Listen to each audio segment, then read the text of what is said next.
Actually, what is the big fuss about digitalization? We have been hearing it everywhere. Government is pushing SMEs to go digital, all sorts of things. So why go digital even? Right, okay, good question. So we have been hearing this, but what exactly is digitalization? So usually when we explain to our customers, right, digitalization basically means paperless.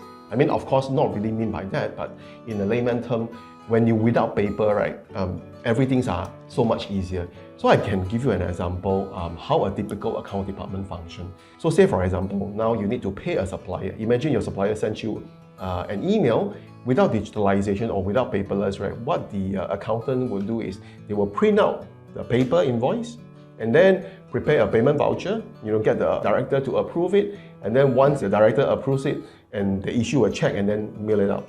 So the process, it can involve, there are many steps. Of course, some of the audience may argue, oh no, we're already on the internet banking, oh no, we already have the PDF and so on and so forth.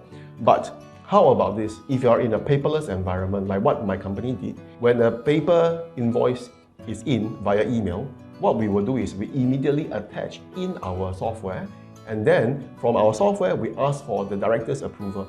The director will do it online to approve the invoice, and then once it's completed, using our software, we will immediately transmit the payment, prepare the payment in bank. And then what the director needs to do is the last step, which is log into the internet banking and then press the approve button, and then the payment to the supplier has been gone through. So the thing is, no paper printing, there's no filing needed.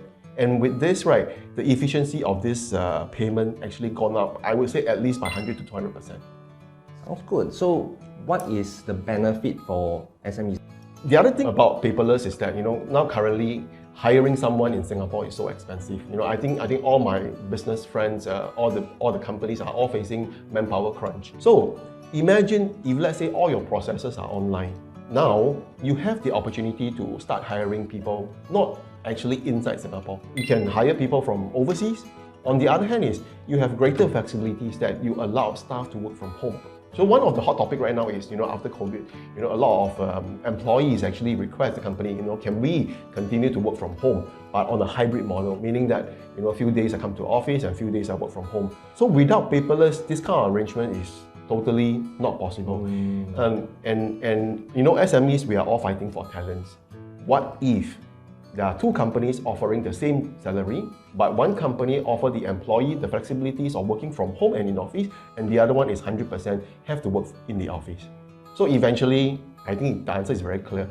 All the employees will choose the work-life friendly company or the company that has more flexibilities. So talking about this manpower issue is indeed a big issue for SMEs when it comes to hiring or retention of talent. Is always one of the recurring problems every SME face. So you shared one advice, which is that you can offer the benefit of work from home hybrid model. What other ways that we can solve this manpower issue in Singapore? I guess efficiency. Manpower, we all need manpower because we have work to do. What if we can tweak the workflow and then make it simpler?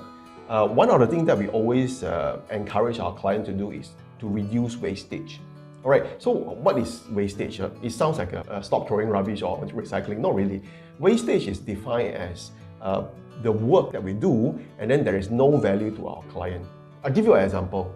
Filing your document. Does it make any sense to your client? Your clients don't really care whether you file your documents properly or you just throw it in the cupboard. Nobody cares. So this kind of work is actually redundant. And then if let's say we reduce all these redundancies and cut down all the wastage, our manpower can actually use in a better way. Say for example, customer engagement. We care for our customer more. We call our customers and say, hey, is there anything that I can do for you more? Or we actually prepare something, even value add our customer more. So these are the things that we can actually empower our employees, and then eventually you gain better market share. And then, of course, you cut down your usage of manpower too. So finding the things, narrowing down on the things that can really add value to the customers and then stop wastage. Okay, nice. So you mentioned accounting as one example of digitalization. Any other areas that SMEs can digitalize? I think many ways. I would say everything. So let's talk about the fundamental, we'll talk about marketing first, because all companies require sales, we need leads and things like that. So imagine let's say now I run a Facebook ad. Facebook has some tools and things like that, but the thing is, so I have a potential customer and using Facebook to send a message to me and say, hey Ken, I wanted to know more about your accounting services. Can you contact me? So I have the customer's name, I have the email address, I have the mobile phone number. So what I need to do is I need to manually copy and paste into my CRM, and then I start contacting my customer. Imagine if, let's say, all this information are actually immediately synchronized to my CRM, and my CRM is hooked up to WhatsApp. So I immediately send a WhatsApp to my customers directly, or directly send an email from my CRM, or even auto reply my customers with this with a template email. So these will improve efficiency, and then the customer's experience are very different. So we talk about the manual way is I need to copy and paste. My speed of replying this customer may be 2 to 4 hours, but if by using automated reply, it can cut down to even like 30 minutes. So the customers will feel, wow, you are really fast in replying me. So likewise, when I engage your service, I can more or less expect the same kind of speed. So the impression is very different. So probably customer experience higher satisfaction rate, and then they want to buy more, or they choose you as the first choice if you can reply faster. Of course. I mean, throughout the 15 years of experience, we get that a lot. When customers send in an email inquiry, we have an internal policy that we must reply customers within 2 hours. So a lot of times when customers send in an email, right, we immediately call, immediately WhatsApp.